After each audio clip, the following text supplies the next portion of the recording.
Today, we're going to be getting the full Windows Vista experience, the things I do for this channel. And this video is sponsored by the wonderful Squarespace, the all-in-one platform to build a beautiful online presence. A while back on my channel, I did a poll asking my viewers to rank the top 10 worst operating systems of all time. Now, if you haven't seen that video, without spoiling it too much, Windows Vista scored pretty highly, as you might expect. And I'm not going to go too deep into the history of Windows Vista in this video, but it did have one of the most troubled development cycles of any version of Windows I can remember, originally starting in 2001 under the codename of Windows Longhorn. And if you're interested in seeing what Windows Longhorn was like, I actually did a full video checking out some of the beta versions of that, so I'll link it up in this video's description. And it was intended to be launched in late 2003, but it was a victim of feature creep, and the project was essentially scrapped and started over from scratch in summer of 2004. And when the final version of Windows Vista arrived to the public in early 2007, it didn't get a very warm reception, to say the least. And admittedly, I've always been a little bit too eager when it comes to new operating systems, and I know the advice is hold off until you upgrade for as long as possible, but when I saw that shiny new Aero interface and those transparency effects, I literally couldn't wait to get that on my PC. So I got hold of a copy of Windows Vista on launch day and upgraded my Pentium 4 Windows XP PC. And I quickly noticed that my machine did seem to be a lot slower, and I had issues with some applications, particularly audio programs. And for a while, I did end up dual booting XP and Vista on my machine, and my experience wasn't unique. And I think really, that's where the main problems came from with Windows Vista. Now, it was a lot more demanding of system resources, but a lot of people were upgrading machines that, to be honest, could barely run Windows XP. And when I upgraded my PC to 2GB of RAM, I noticed that Vista ran a lot smoother. And this entire situation was made a lot worse by hardware manufacturers releasing machines that were actually labelled as Vista capable, when really they weren't, leading to legal action from consumers who claimed that they were duped into buying machines that weren't powerful enough to run the new operating system. The whole thing was a bit of a mess, and Vista's reputation was quickly tarnished, and it became a running joke in the IT industry. What kind of operating system does it use? It's Vista! We're going to die! And hardware OEMs eventually started bundling their Vista PCs and laptops with Windows XP CDs in the box due to falling sales. And like I said, I always thought a big part of that bad rap that Vista got was actually due to people running it on inadequate hardware. Now sure, it had some annoyances and quirky ways of doing things, but I actually got on alright with Windows Vista when I added more RAM to my PC and a better graphics card.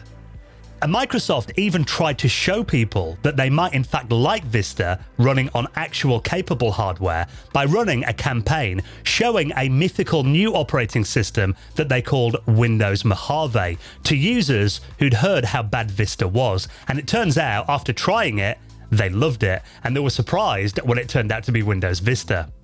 So why don't we give Vista a try in 2022 on a machine that should be capable of running it pretty well. Now this is from 2009, a 2.9 GHz Pentium G630 with 8 GB of RAM, made for Windows 7, so I think this machine should run Vista about as well as it should. And the physical packaging for Vista I always thought was quite interesting. It comes in a sturdy plastic hard box with the Vista logo proudly displayed on the front, and then around the back we see all the various features for the 4 different editions that they released: Home Basic, Premium, Business, and this one, the Ultimate Edition. And then we can fold this part out to reveal some of the new features and the user interface. And taking the disc out, you just squeeze these 2 tabs and then pull this plastic out from inside the box, and we see the DVD ready to install on our machine. So let's get to installing Windows Vista on a PC in 2022. Wish me luck. Now, rather than run my upgrade edition, I decided to do a fresh install of Vista, as I feel that's always the fairest way to judge an operating system, and I've gone for Vista Service Pack 2. Now, Service Pack 2 optimized and tidied up quite a lot of the faults with Windows Vista, and it was launched on May 26 of 2009, so only a few months before Windows 7 made it onto the market. So I figure a lot of people might not have seen Vista in its final ultimate form. So let's see how we get on. Now, the installer took me around 30 minutes to run from DVD. There were a couple of system reboots in that time. And then Vista assesses your PC's hardware to see what visual effects it will enable and if it's capable of running the Aero glass interface out of the box. The only problem is, a lot of the drivers are not going to work at this stage. So after a couple of minutes, we get a reboot again and we land on the Vista desktop for the first time. Now, even though I've got a USB Wi-Fi dongle on this machine, Vista didn't include any drivers for it, so I thought it would be easier to just plug in an Ethernet cable. But unfortunately, there weren't any drivers installed for my onboard Ethernet either. Luckily, the USB ports worked, so I downloaded the drivers on my Windows 11 PC and transferred them over to the Vista machine. So after that, we can launch Windows Explorer. This bit made me shudder a bit. And download a tool, which I always use when I'm setting up any new install from Windows XP onwards, the brilliant Snappy Driver. Now, this is an open source driver installer that automatically checks your hardware and then it finds the correct drivers and automatically installs them. So it takes all the headache out of tracking down drivers. So I'll leave this running for a few minutes, another reboot, and then we are ready to explore Windows Vista in all of its glory. And just before we do that, I wanted to take a quick moment to give a massive thank you to my wonderful friends at Squarespace who've sponsored today's video. Now, I'm actually a massive fan of Squarespace, having used it as my website builder and host of choice for over 10 years already. And it's great for someone like me who hasn't got much, as in any, web design skills. And using their powerful website builder and their custom templates, Squarespace makes it incredibly easy for anyone to make a great looking SEO optimized website, either for personal or for business use, and you can even run your email campaigns from here as well. So why don't you try it out for yourself? And actually, if you use my exclusive link, squarespace.com/danwood, help out my channel, get yourself a free trial, set up your site, and then when you're ready to launch, you'll get a massive 10% discount off your first purchase of a website or a custom domain. And a big thank you to Squarespace. Okay then, so drivers all installed and rebooted. I've actually put the screen resolution down to 720p as it makes things a bit clearer and a bit bigger so you can see it a bit easier on video. I've had that feedback before, people trying to watch a 1080p screen on a phone or something. Not always the easiest, but we can see here that the Aero glass theme has been automatically enabled now as well. So that means we get those beautiful transparent window borders. Now, I've got to say, not having used Vista for quite a while, I really do miss this look. I still think it looks really stylish, and it would use your GPU to render these windows. So despite what a lot of people thought back then, it was actually lighter on the CPU to run with the Aero theme if you can, as it gets offloaded to the graphics card. And this visual theme was one of the things that I really liked about Windows Vista, and a big draw for me actually using it in the first place. And it is a shame that the Aero glass theme is not still an option in Windows 11, as I think I'd still use it today.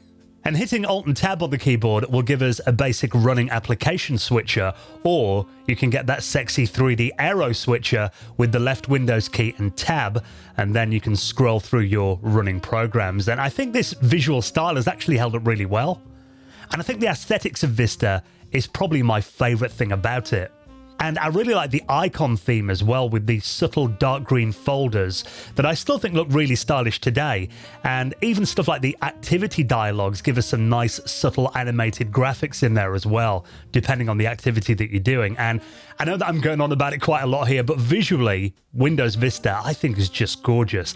I love the simplicity of something like Windows 2000, but I think the Vista look might be my all-time favorite visual style of Windows. And while I'm admittedly getting a bit overexcited about the looks of Vista, since we're talking about that and we're running the Ultimate Edition, we can also check out the Ultimate Extras, which included the Dreamscene background engine. Now, this really means that you can have an MP4 video as your Windows desktop wallpaper, and there are some pretty nice ones included here as well. And I remember running this animated version of the standard Windows wallpaper. So, you know, not much going on. It's quite subtle, but these would just run on a loop in the background on the desktop. Admittedly, a total waste of system resources. And I think this was scrapped by the time Windows 7 came along, but it does look very cool. And another big feature of the Vista desktop was, of course, the sidebar.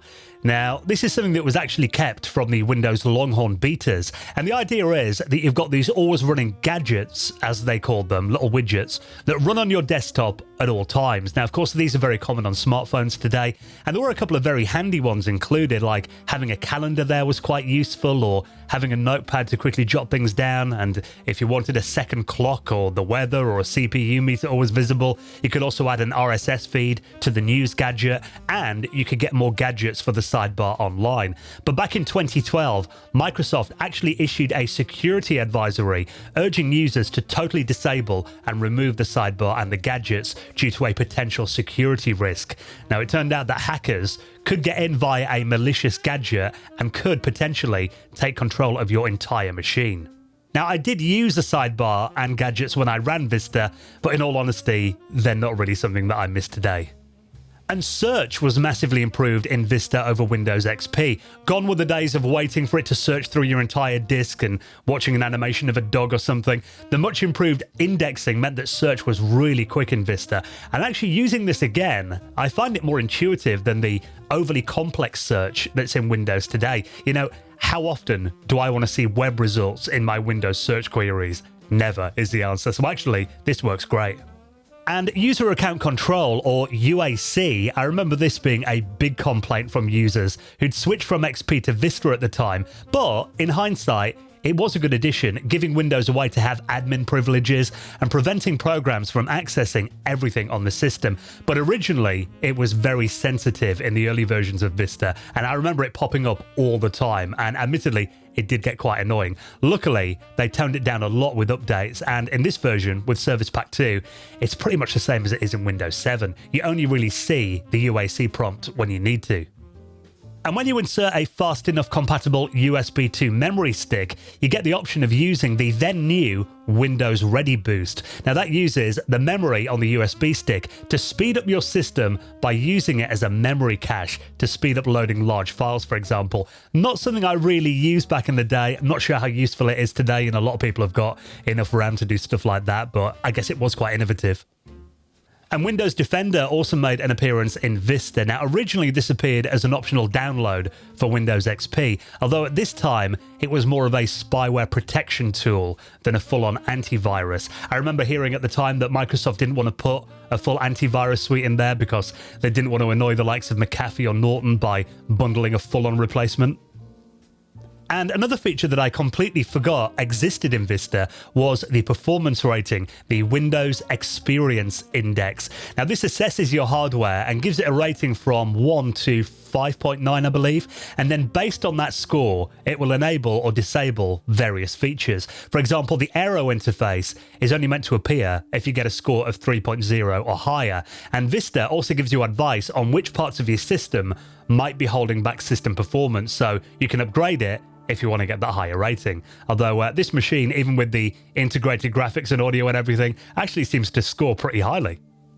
And while we're talking about things that I'd completely forgotten existed, Windows Media Center. Now, this was a bit of a flashback. I did actually have a Windows XP Media Center PC set up for a while in my living room connected to my TV. And with a TV tuner, you could watch live TV, you could record it as well, you could check out your music, photos, your videos, online entertainment, all on your PC. And also, it could connect to the Xbox 360 as well. Now, obviously today, all of this functionality is built into smart TVs, so there's no real need for something like Windows Media Center, but it was very cool at the time. So we've only really scratched the surface here, but as you can see, there were some very innovative features introduced with Vista, and as I said, the look and style of it I still think is fantastic. And running on this hardware with Service Pack 2, I've got to say it runs really well and actually feels every bit as stable and responsive as Windows 7, which makes sense really because the Windows 7 that everybody loved was the real Windows Mojave. It was essentially Vista Service Pack 3, rebranded, and as everyone had capable hardware by the time that came out in 2009, and those earlier issues with drivers and compatibility issues were solved by then, Windows 7 gave most users a great experience. Now, this video wasn't meant to rewrite history and sing Vista's praises for the sake of it where it wasn't deserved. I mean, I'm not denying there certainly were major issues with the marketing, the support, and the development of Vista at the start. But I've got to say, using this version of it that came out 2 years after launch, by the time we had Service Pack 2 and all the optimizations and bug fixes, it actually was a pretty decent experience. Sadly for Vista, its reputation was irreversibly damaged by then, and Microsoft wanted a new version on the market with new branding as quickly as possible. And even though Vista is a part of Windows history that I'm sure Microsoft would rather completely forget today, we did see a lot of things in Vista live on in Windows today. So I'm quite interested, what are your memories and thoughts of Windows Vista? Was it as bad as the hype suggested, or did you get on all right with it? I'd love to hear a comment from you in the video comments. And if you enjoy the content that I make here on YouTube, a quick reminder that I do a weekly retro gaming and technology podcast with new episodes released every Friday, and we have veterans of the industry on each week's show. For example, in the latest episode, at the time of recording, we've got the voice of Duke Nukem, John St. John, on the show, one of my favourite interviews we've ever done. So you can get it from any podcast app, ask your smart speaker to play the Retro Hour podcast, or head to our website at theretrohour.com. And while you're here on YouTube, here are a couple more of my videos I think you might enjoy. Thank you for watching, and I'll see you next time.